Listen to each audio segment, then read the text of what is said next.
Imagine spending your life building a nuclear weapon to kill your enemies, and when you finally turn it on, it just wants to go on a road trip and buy new jeans. Dr. Gero didn't hate 17 because he was evil. He hated him because he was annoying. It wasn't a battle of good versus evil. It was a generational gap. The tragedy of Dr. Gero is the tragedy of a man who tried to play God using a programming language he did not understand. He was a genius of robotics and a master of cybernetics, but he was functionally illiterate when it came to the human soul. He spent years in a cave constructing the perfect killing machines. He poured his hatred and his vengeance and his brilliance into the metal chassis and the biological components of lapis and lazuli. He wanted a Terminator. He wanted a cold, unfeeling instrument of death that would march to the coordinates of Son Goku and execute him with the efficiency of a calculator. But he forgot that the base material he was working with was not metal. It was human. He kidnapped two rebellious teenagers with chips on their shoulders, and he thought that giving them the power to destroy stars would make them obedient. It is a level of oversight that borders on insanity. When we look at the Android saga, we often focus on the threat of Cell or the arrival of the Super Saiyans, but the psychological horror of the androids themselves is often overlooked. They represent a distinct type of fear. Frieza is the fear of a tyrant. Cell is the fear of a predator. Majin Buu is the fear of a natural disaster. But Android 17 and Android 18 represent the fear of indifference. They are walking apocalypses who are more interested in trying on cowboy boots than they are in ruling the world. This casual disregard for their own power is what makes them so terrifying to Gero. He holds the remote control in his hand like a religious artifact. It is his only tether to safety. He knows that he has created something that has surpassed him not just in power but in agency. When he wakes them up, he is sweating, he is trembling. He is the creator standing before his creation and realizing that the monster does not see him as a father or a god. The monster sees him as a nagging old man. The first interaction between Gero and his creations is a masterclass in tension. He commands them, he shouts at them, he treats them like soldiers, but they do not salute. 17 looks around the lab with a bored expression. He touches things he isn't supposed to touch. He asks questions that have nothing to do with the mission. This behavior is not just rebellion, it is a complete rejection of Gero's entire life's work. Gero sacrificed his humanity to become an android himself. He turned himself into a brain in a jar inside a mechanical body because he believed in the supremacy of the machine. He believed that emotions and free will were weaknesses that needed to be excised. And yet here stands 17, the pinnacle of his technology, and he is acting like a brat. The irony is suffocating. Gero gave them free will to make them better fighters. He thought that a machine that could think would be more effective than a machine that just followed orders. He was right tactically, but he was wrong strategically. He gave them the ability to choose, and the first thing they chose was to not listen to him. The death of Dr. Gero is one of the most brutal moments in the series because of how unceremonious it is. There is no epic battle. There is no struggle for dominance. 17 simply decapitates him. He knocks the old man's head off his shoulders like he is swatting a fly. Then he stomps on it. It is patricide committed without a shred of hatred. It is done with a smile. It is done because Gero was standing between them and the open road. This sets the tone for the entire arc. The villains are not scheming to blow up the planet. They are just bored kids who happen to have infinite energy engines in their chests. And that concept of infinite energy is the second layer of the horror. In the world of Dragon Ball, stamina is everything. Goku loses because he gets tired. Frieza loses because he burns out his stamina. Vegeta loses because he runs out of ki. The management of energy is the central mechanic of combat. But 17 and 18 break this rule. They do not get tired. They do not pant. They do not sweat. They are perpetual motion machines wrapped in human skin. This biological advantage changes the dynamic of every fight they are in. When Vegeta fights 18 on the highway, it is framed as a battle of pride versus indifference. Vegeta is fighting for his life. He is fighting to prove that he is the Super Saiyan of legend. He is pouring every ounce of his warrior spirit into every punch. He is screaming and blasting and dodging. And 18 is just playing. She is testing out her new body. She blocks his attacks with a look of mild curiosity. She breaks his arm not with a technique taught by a master, but with a simple, brutal kick.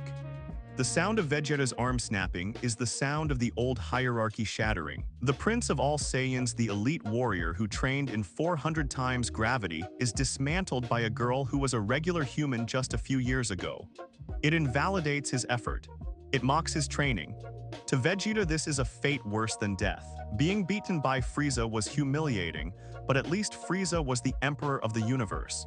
Being beaten by a teenager in a denim skirt is a violation of his reality. The infinite energy engine effectively turns the androids into zombies that can fly. They are relentless. If the fight goes on for an hour, they are fresh. If it goes on for a week, they are fresh. If it goes on for a year, they are fresh. There is no winning a war of attrition against them.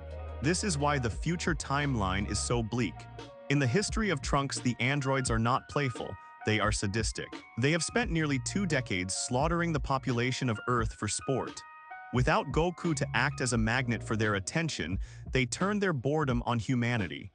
This proves Gero's fears were justified in the worst possible way. He created gods without morality. He created beings with the power to erase civilizations, but with the emotional maturity of children. In the future timelines, 17 and 18 are serial killers who treat the ruins of Pepper Town like a playground. They kill Gohan not because he is a threat, but because he is the only toy they have left that hasn't broken yet. When they finally kill him in the rain, it is not a victory for them. It is just the end of a game. But in the main timeline, we see a different side of the coin. We see the road trip. This narrative choice by Toriyama is brilliant because it humanizes the monsters while simultaneously making them scarier. They steal a van. They drive on the highway. They could fly at supersonic speeds. They could teleport. But they choose to drive. Why? Because it kills time. Because they are in no rush. They know that no one can stop them. They know that Goku is dying of a heart virus, and Vegeta is broken, and the rest of the Z fighters are hiding. They have absolute freedom. The road trip is a flex. It is a statement that the world belongs to them and they will move through it at their own pace. 18 stopping to buy clothes is a moment that confuses the heroes. They cannot understand how a being so powerful can care about fashion. But for 18, fashion is an assertion of her identity. Gero tried to strip away her humanity. He tried to turn her into a weapon. By engaging in human vanity, she is reclaiming herself. She is looking in the mirror and seeing a person, not a robot. 17 is different. 17 is the ranger. He is the one who wants to see the world. He sits in the driver's seat and comments on the scenery. He is the one who spares the Z fighters on the mountain road. He tells them to train hard so they can fight again later. This is the seed of the behavior we see in Dragon Ball Super, where he becomes a park ranger. He likes nature. He likes the quiet. He likes the idea of things being allowed to exist without interference. But in the Android saga, this trait is twisted. He spares them not out of mercy, but out of a desire for entertainment. He views the Z fighters as content. If he kills them all now, the world becomes boring. He is preserving the ecosystem of warriors so he can hunt them again later. It is the logic of a game warden managing a population of deer. It devalues the heroes. It reduces them to livestock. The relationship between the androids and Android 16 adds another layer to this dysfunctional family dynamic. 16 is the gentle giant. He is fully mechanical. He has no human base. And yet he is the most peaceful of the three. He loves the birds. He refuses to fight unless it is to kill Goku. 17 and 18 treat him like a weird little brother. They protect him. They ask him questions. This trio wandering the countryside creates a strange sense of melancholy. They are looking for Goku, but they don't really seem to care if they find him. They are just drifting. They are lost children with nuclear codes. Gero failed to give them a purpose beyond destruction, so they are trying to find one for themselves. They are trying to find meaning in a world that they can crush with their bare hands. We must also analyze the design of the androids. They do not look like monsters. Cell looks like a bug. Frieza looks like a lizard. Boo looks like a demon. The androids look like models. They are attractive. They are stylish. They have piercing blue eyes. This aesthetic choice is deliberate. It represents the hidden danger of technology. The atomic bomb doesn't look like a monster. It looks like a sleek metal cylinder.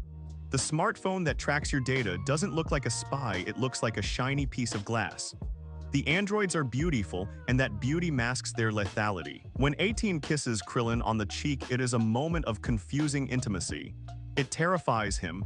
He expects death, and he gets a kiss. It creates a psychological short circuit in his brain. It is the moment he realizes that these beings are not just killing machines. They are complex. They are capable of whimsy. And whimsy in a god is a terrifying thing because it means their actions are unpredictable. The flaw in Gero's plan was that he assumed power equals control. He assumed that if he made them strong enough, they would listen to him because he was their creator. But power liberates. Absolute power liberates absolutely. Once 17 and 18 realized they were the strongest beings on the planet, they had no reason to listen to Gero. They had no reason to listen to anyone. They became a law unto themselves. They effectively became the gods of the new world simply by virtue of existing. Gero wanted to conquer the world, but he ended up creating two beings who just wanted to experience it. He wanted a legacy of terror, but he got a legacy of teenage angst. This generational gap is the core of the conflict. Gero is the old world. He is the Red Ribbon Army. He is militaristic and rigid and focused on objectives. The androids are the new world. They are chaotic and fluid and focused on experiences. Gero represents the industrial age where machines are tools. The androids represent the information age where machines are integrated into life. They are hybrids. They are the synthesis of man and machine, and Gero could not comprehend that synthesis. He looked at them and saw broken tools. They looked at him and saw an obsolete operating system. When Cell eventually absorbs them, it is a tragedy because it extinguishes this unique spark. Cell is exactly what Gero wanted. Cell is obedient to his programming. Cell is focused on perfection. Cell is the good son. When Cell absorbs 17, he deletes the rebellion. He deletes the chaotic ranger who just wants to drive a van. When he absorbs 18, he deletes the pragmatist who just wants new clothes. He streamlines them into his own singular vision of perfection. The horror of the Cell saga is watching these two vibrant, chaotic characters be reduced to batteries for a tyrant. It is the system finally reclaiming the outliers. It is the strict father finally forcing the rebellious children into line. But before that happens, the androids manage to leave a permanent scar on the psyche of the Z fighters. They proved that you don't need to be an alien warlord or a magical demon to be a threat. You just need to be a human with some upgrades and a bad attitude. They proved that the greatest threat to the Earth might not come from the stars, but from a cave in the mountains. They proved that science without ethics produces monsters, but those monsters might just end up being more human than the scientist who made them.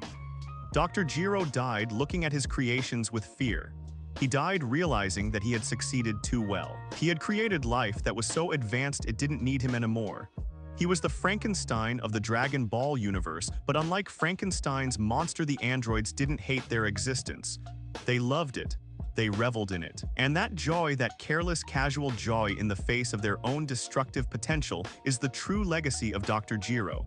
He didn't build soldiers. He built gods who were bored. And a bored god is the most dangerous thing in the universe. The lasting impact of the androids is felt even in the Buu saga and beyond. The fear that technology could surpass biology never truly leaves the series.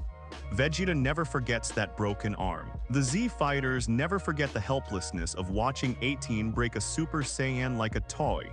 It shifted the power scale forever. It established that biology is just a suggestion, and that limits are meant to be broken by science. But it also established that the soul is stubborn. No matter how much metal Gero stuffed into them, no matter how many limiters he programmed into their brains, 17 and 18 remained fundamentally human in their desires. They wanted freedom. They wanted fun. They wanted to live. In the end, Dr. Gero's failure was a victory for humanity. If he had succeeded in making them emotionless robots, Goku would be dead and the Earth would be a red ribbon dictatorship. But because he failed, because he couldn't scrub out the human stain of rebellion, the Earth was saved. 17 went on to save the multiverse in the Tournament of Power. 18 went on to become a mother and a wife. The rebellious teenagers grew up. They found purpose not in the programming of their father, but in the connections they made with the people they were supposed to kill. Gero wanted to conquer the world with hate. His creations ended up saving it with something that looked a lot like love, or at least a very stubborn refusal to do what they were told. The horror of the androids is the horror of the mirror. We look at them and we see ourselves with the safety guards taken off. We see what we would do if we had infinite power and no consequences. We wouldn't necessarily become evil overlords. We would probably just do what we wanted. We would drive fast cars and buy nice things and ignore the authorities. We would become 17 and 18. And that familiarity, that uncomfortable realization that the monsters are just us with better batteries, is what keeps the android saga awake in our minds long after the credits roll. Gero built a weapon and it looked in the mirror and decided it liked what it saw. And that is the scariest thing of all.